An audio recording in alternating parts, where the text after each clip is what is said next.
Portland State University awards honorary degrees to acknowledge individuals who have achieved outstanding scholarship or artistic accomplishments or performed distinguished public service during their lifetime.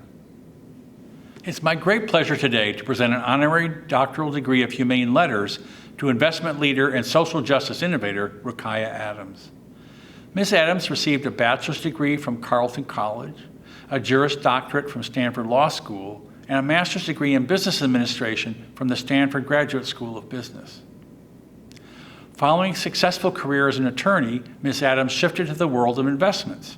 She returned to her hometown of Portland in 2010, running the $6.5 billion capital markets fund at the Standard. Ms. Adams has made exceptional contributions to the state of Oregon by extending her expertise to philanthropic and public investments. She is the former chair of the Oregon Investment Council, where she oversaw the board that manages the Oregon Public Employees Retirement Fund. Now, the chief investment officer for Meyer Memorial Trust, Ms. Adams works with the other members of her executive team to use special investments to shape social policy. Ms. Adams chairs the board of the Albina Vision Trust and serves on the boards of the Self-Enhancement Inc. Foundation and Oregon Public Broadcasting. Thank you, President Percy. I'm grateful to be a part of this graduation ceremony. To the faculty, staff, parents, friends, and family, you are the village that raised these graduates with love and support. They've likely already thanked you, but I too would like to express my appreciation for your shaping the next generation of leaders. To the class of 2021, I'm honored to be a part of your journey, even if this isn't what you'd hoped for. Instead of the pomp and circumstance of graduation, we find ourselves here in a virtual space at a time like no other. Over the past few years, you've navigated the ordinary trials of college, enduring all-night study sessions, hustling from work to class to work to class, and for many, thinking deeply about how you'll repay the debt that funded your education. In these ways, you are like many classes before you. But in other ways, your experience is like no other.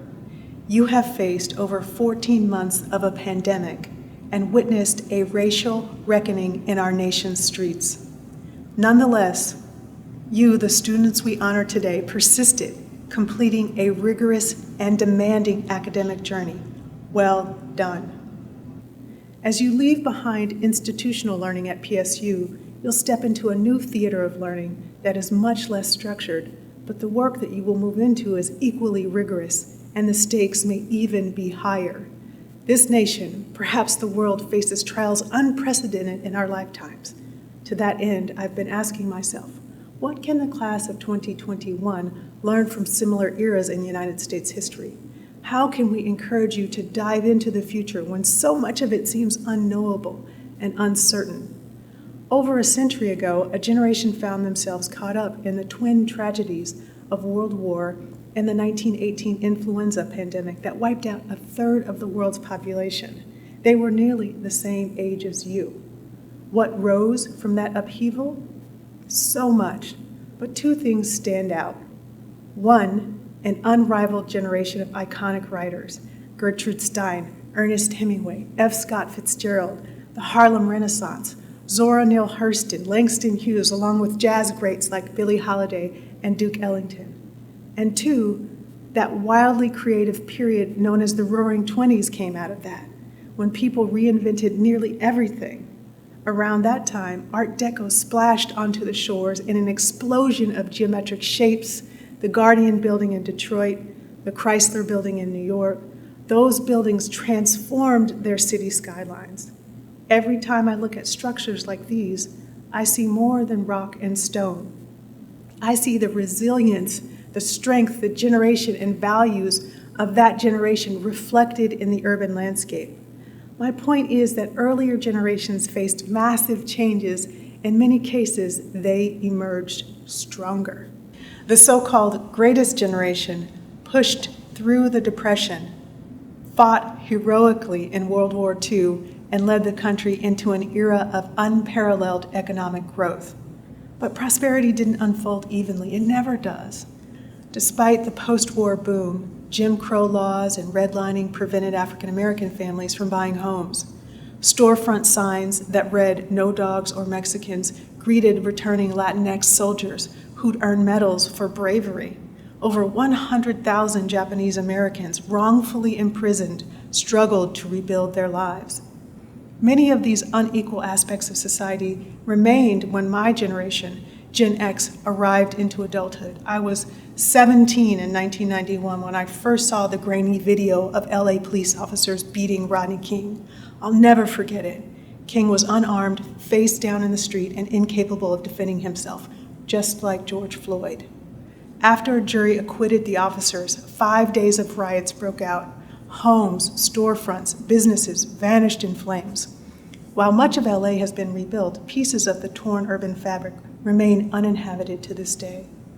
When this video of George Floyd surfaced, I found myself sickened by the inhumanity and outraged that so little has changed.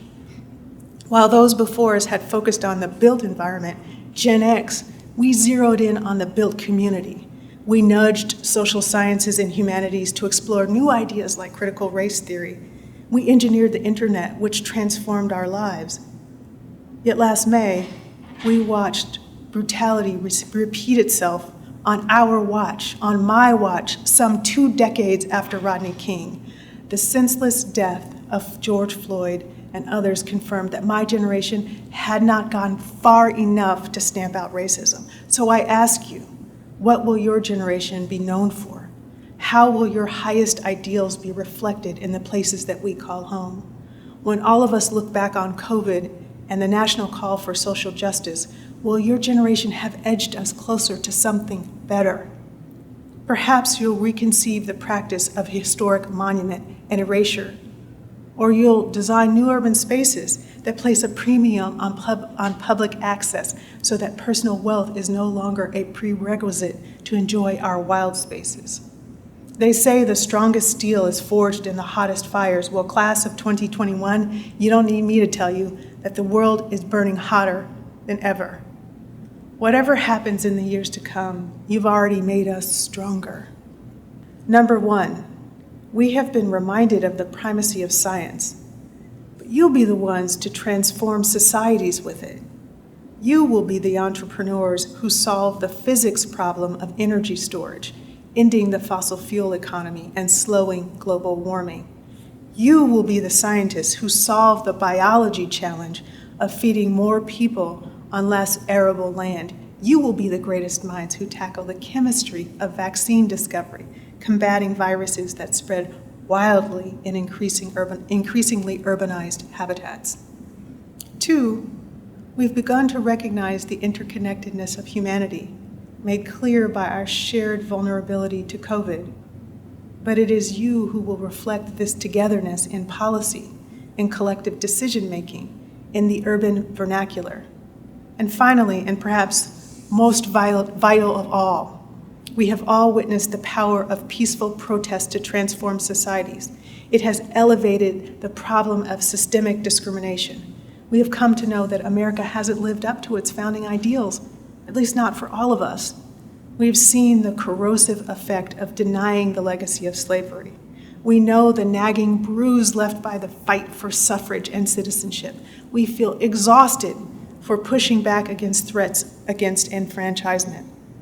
But you may be the first Americans, the very first Americans who live with the privilege of witnessing history, that precious moment when our country finally lives up to its founding ideals.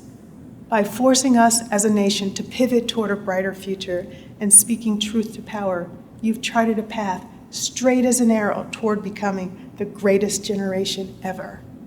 With moral courage and vision and truth-telling, you can build a more decent, just, and verdant world for us all. It won't be easy. It never is. But we know the status quo just won't do. So as you move your tassels from one side to the other, let's dig in together. Because we don't got next, we got now. Thank you, and congratulations to the class of 2021.